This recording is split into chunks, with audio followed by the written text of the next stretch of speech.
Yes. Prashanth చెప్పు. Sir నేను 2021 MTech passed out sir. ఉమ్, ఉమ్. Hello. దాని తర్వాత చెప్పండి. 2021 దాని తర్వాత ఒక 2 years నాన్ ఐటీలో వర్క్ చేశాను. ఉమ్, ఉమ్. 23 మే వరకు వర్క్ చేశాను. 23 మే నుంచి నేను ఇట్లా గౌట్ జాబ్స్ ప్రిపేర్ అవుతున్నాను. డిఫెన్స్ సైడ్ ప్రిపేర్ అవడానికి బ్రేక్ తీసుకున్నాను సార్. అది ఇక్కడ కూడా మీకు పోదే మళ్ళీ ఐటీకి ఉమ్, షిఫ్ట్ అవుదామని చూస్తున్నాను. నాకు ఉమ్. నాన్ ఐటీ ఎక్స్పీరియన్స్ ఒక 2 years ఉంది. ఇప్పుడు కెరీర్ గ్యాప్ వచ్చేసి 2.5 years ఉంది. 2.8 years మీ- ఉంది. మీరు నాన్ ఐటీ ఎక్స్పీరియన్స్ ఉంది. ఆ తర్వాత. తర్వాత కెరీర్ గ్యాప్ వస్తుంది అంటే నేను డిఫెన్స్ సైడ్ ట్రై చేశాను సార్, అక్కడ కాలేదు.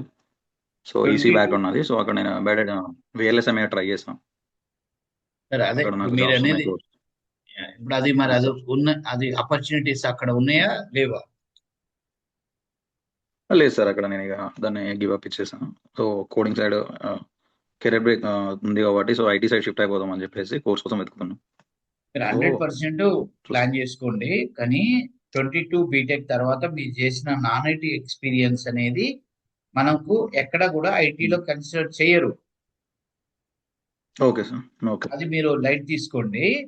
సో మీరు యా. ఇప్పుడు నా సజెషన్ ఏంటంటే లాస్ట్ శాలరీ ఎంత? 2.9 సార్, అంటే త్రీ ఎల్పిఏ.